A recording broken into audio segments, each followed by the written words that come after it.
So lately, the waterfowl world has been set ablaze by the topic of flooded corn and how it affects duck migrations. In this video, let's investigate a little bit deeper. We're going to look into flooded corn, but let's look into some other factors that are widely accepted as migration disruptors. So when it comes to a duck and migrating, there's really three things that a duck needs: food, water, and some type of security. The first factor that will get a duck to move is probably not what you're thinking. Most people think weather. The first one that will get a duck to migrate is the length of the day. It's called photoperiodization. It's when an animal can tell that the length of the day is getting shorter, and that's the first trigger that really gets a duck starting to move south. After that, a duck has to check three boxes. And when I say check three boxes, I don't mean skipping one. I mean they have to all be checked, or a duck is going to continue to migrate south. That first factor is going to be water. The first thing that'll cause a duck to lose water, as we all know, is for it to freeze up. If it gets cold enough to freeze, and it freezes up and a duck has no access to water, or there's not enough water to support all the ducks that are currently in that area, he's got to move south. That's one factor that's checked off the list right there. Let's move south. The next factor is food. If there's enough food and there's water and there's security, there's no reason to move south. But if you've got water and security, but there's no food, we got to go south. And the last factor, and certainly not least, is security. If a duck has plenty of water and he's got plenty of food, but he's got nowhere to rest. If everywhere he's got is heavily pressured, or his areas that he normally would find security are not there anymore, maybe a water hole in a refuge is froze up, he's got to move on. Whether it be pressure from humans or pressure from ice, he's got to move south. Now that we've been through all three, food, water, and security, let's talk about how all of them are being affected more now than ever in history.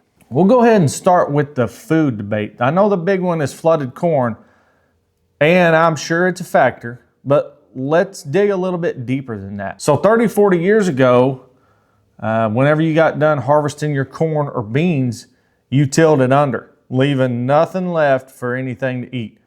Right there, that checks your food box. You got to move south. Nowadays, it's all no-till. When they get done harvesting their crops, at most they might bush hog it. Most people don't even bush hog it. They just leave the stubble with the waste grain right there. And if you don't think a duck or a goose will get out in a dry field and eat that, you got another thing coming. So with modern farming practices, you're not checking that food box off of the migration list like you were 30, 40 years ago. There is food farther north now, later into the year, than there ever has been. It's not covered until you get a substantial amount of snow. And everybody knows we don't get as much snow as we used to. On to the next box, water. How do we lose the most amount of water, enough to move waterfowl south? That would be cold temperatures. It doesn't get as cold as it used to. Things don't freeze up as much as they used to. You've got to go farther north to find water that's locked up and stays locked up than you did 30, 40 years ago. To me, just personal observation, it doesn't seem like the winters necessarily are warmer now than they were when I was a kid. It seems like they just get colder later. Tell me in the comments if you have noticed the same thing. Maybe I'm just imagining things, but it seems like our coldest and snowiest portions of the winter happen in February nowadays, late February, and even into early March I've seen snow around here now. Another reason they don't have as much water as they used to, I can think of 4 refuges within, I'd say 30 miles of my house that when I was a kid, you could drive through them any given time during duck season. They would be covered with ducks and geese. And they were heavily managed for flooded grain for the purpose of waterfowl to rest. Nowadays, they may not even plant crops in places that waterfowl used to use, and they damn sure don't flood it like they used to.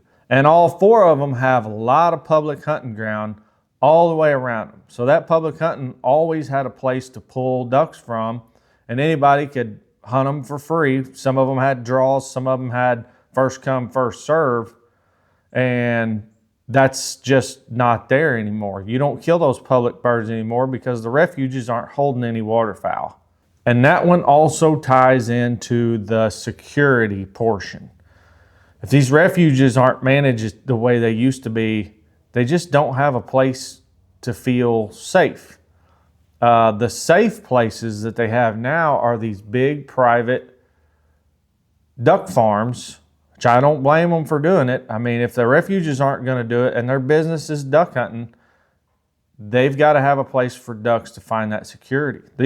I couldn't tell you how many duck clubs that have an allotted section of ground where it's basically a miniature refuge. They never fire a shot on it to give these ducks a place to rest. They have to have that security or else they'll move south. Nowadays, the best managed refuges in the country are privately owned. And they don't do it just for fun. They do it for the sake of business. And I don't blame them. If I were in the business of getting hunters on successful hunts, I would damn sure have a refuge, and I would have food and I would have water to check all 3 boxes, and I would do everything in my power to keep all 3 of those things. Because if you, like I said, if you can't check all 3 boxes as a duck, that's when you move south. You move south until you can check all 3 of those boxes again, and then when one of those boxes isn't checked, you move south till you can check them all 3 again. That's all there is to it. There's so many factors involved with those 3 boxes that have to be checked, but make no mistake, they all have to be checked. And nowadays, they can check those boxes farther north than they've ever been able to check them, later in the year than they've ever been able to check them. So if you're hung up on the flooded corn as the only culprit, I'm not going to argue with you that it's not a culprit. But I will argue with you that it's the only culprit. And I will also argue with you that getting rid of flooded corn will fix all those problems. And just these things that I've mentioned right here, they're all a drop in the bucket. Each one of them is just a drop in the bucket that is a changing migration. If you would, in the comments, bring up a couple other things that you think are missing from what I said. I know that there's so many of them. There's more hunting pressure than there's ever been. Refuges are terrible. Like I said, it doesn't get cold till later in the year, after duck season is over with. Modern farming practices, all these things are factors, and there are even more. And the last one, when you have all of these factors coming together to spread these ducks out or change the migration patterns. So the mallard population is not collapsing, but I'm looking at a chart right here, and it's showing that there was an estimated 9.5 million mallards in 1995 within the United States migration. That's all flyways combined. Nowadays, we're showing 6.6 million mallards estimated across all flyways. So that's roughly 3 million less mallards than we had 20 years ago. So take all these factors that manipulate the migration and spread these ducks out even farther, and then reduce the population by 3 million. Now we're starting to see the whole picture of why duck hunting is not the way it was in the 90s and early 2000s. I'm not here to point any fingers or blame anybody. I want to hear everybody's opinion on this. If you would, comment below. Give me some of the reasons why you think this migration has changed, because it has definitely changed. And then hit that subscribe and like button.